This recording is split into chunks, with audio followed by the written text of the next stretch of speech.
so today we're going to talk about our new Carina solar wall light. This is it here, and we're going to talk about how it works just a little bit because it is a little bit different than what you might be used to, and we're going to compare it to our other solar wall light that is motion based. So the Carina series is not motion based. It is a place where you can need to add a light using the remote control to turn it on and off. So it's as simple as that. It does have a couple of indicator lights on how much power is left in it. Pretty compact unit, but as you can see, it does get quite bright. Good 2,000 lumens, so a nice area. In the box, you are going to get the bracket for the solar panel, a couple of brackets for the actual light itself, some hardware, and the instructions. And you can see you get a good bit of cord in the actual connector to the solar panel, so you can mount that where you need. So, a couple things to note about it. So, here basically the remote is a pretty standard. I'm going to put 2 AAA batteries in there to get it started. A lot of buttons on the remote. That's a little bit interesting. The reason why there are so many buttons is because it's designed for indoor-outdoor use, meaning that if you have the solar panel outdoors and you have the light outdoors, then it works in one mode. But you can also set it up such that this is outside, and this might be inside your barn, a shed, or a place where it's daylight, but you still want some light. So that's the difference between the indoor and the outdoor mode, so it gives you some choices.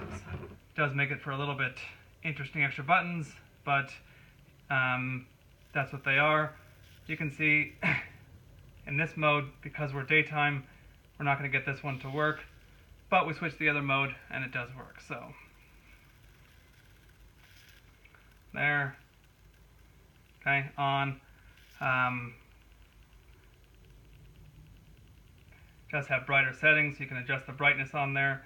So we're going high, you can see that's very bright.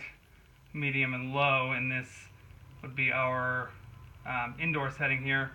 And then we also have the outdoor setting, which is not working right now because we are in a place where the solar panel is the photo cell sensor, and it's picking up daylight, so it's not coming on. So in any of the modes, you do have the ability to adjust the brightness down if needed, and there's a timer on the remote to go 5 hours or 3 hours. A couple of things to note about the series. The indicator lights that they mentioned in the instructions are right here. You can see they stay on briefly after the light comes off. They will turn off, so they don't stay on constantly to save the battery, but they are there to give you an indicator on there. There is also a red button on the side that also is used to control the light as well.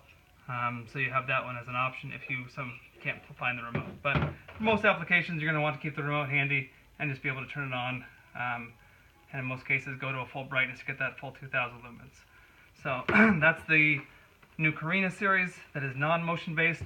And we still have this light here that does have the different modes. It's a 4-mode light, so you can see I can go through the different modes. So there are 2 modes on this one that are not motion based.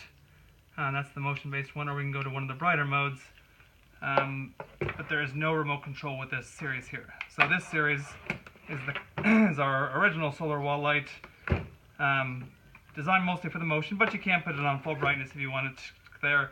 That will not, max out the battery. So that's it. That's a quick overview of our new Carina series solar wall light. Any questions, as always, feel free to reach out to us.